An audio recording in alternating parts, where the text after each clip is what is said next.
যেখানে যেখানে যেতে বলেছেন। উদ্দেশ্য একটা ছিল যে আমরা সবাই এক টেবিলে বসি, আমরা একসাথে হই।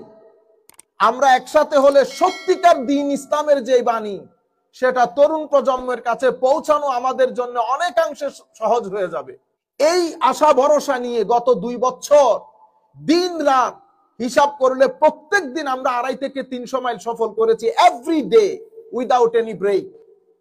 শুধু আপনাদের জন্য কোনো ডিমান্ড ছাড়া, শুধু একটা আশা ছিল যে আমরা সবাই একসাথে হই। আল্লাহ পাকের মেহেরবানি সেই সুযোগ এসেছে। আগামী শনিবার আপনাদেরকে দাওয়াত দেওয়া হচ্ছে। আমরা প্রত্যেক মানুষের রিপ্রেজেন্টেশন দেখতে চাই।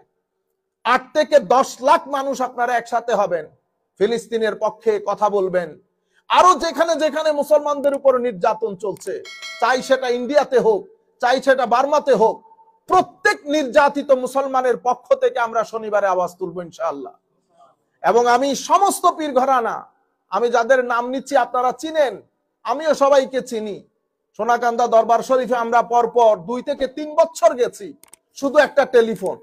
সুতরাং আমি সেই দরবারের সমস্ত মুরিদিনদেরকে, যারা আমাদেরকে বেহদ মহব্বত করেন, আমরা বাংলাদেশের 18 দরবার হোক, অথবা আমাদের জামালপুরের দরবার হোক, এনায়েতপুর দরবার শরীফ হোক, খুলনা দরবার শরীফ হোক, সাতুরা দরবার হোক, এবং ফান্দাউক দরবার হোক, আর আমাদের সিলেটের ফুলতলি দরবার শরীফ থেকে শুরু করে আমরা সকল পীরানে কেরাম এবং তাদের অনুসারী বৃন্দের প্রতি বিনয়ের সাথে অনুরোধ করছি, আগামী শনিবার আপনারা 10 লাখ মানুষ মিনিমাম নারায়ে তাকবীর, নারায়ে রিসালাতের স্লোগান, সাথে ইয়া নবী সালাম আলাইকা, আমরা কিয়াম মিলাদ একসাথে করব সেদিন।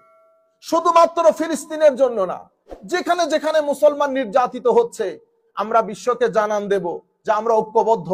মুসলমানদের উপর নির্যাতন বন্ধ করা হোক, মানবতার উপরে নির্যাতন বন্ধ করা হোক, এটা আমাদের বিনয়ের সাথে আপনাদের প্রতি আহ্বান, নাম্বার 1।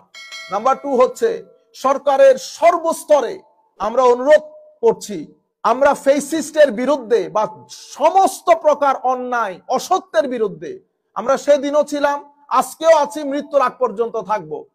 আমাদের মধ্যে 2-4 জনের ব্যাপারে আপনাদের কি অভিমত, কি মতামত, সেটা থাকতেই পারে, রিজার্ভেশন।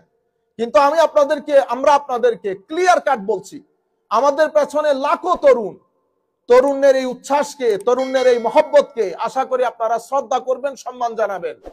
এবং আপনাদের প্রতি বিনয়ের সাথে অনুরোধ করছি, এখানে প্রপাগান্ডা হচ্ছে, কে কি কারণে প্রপাগান্ডা করছে সেটা আমরাও জানি, আপনারাও জানেন।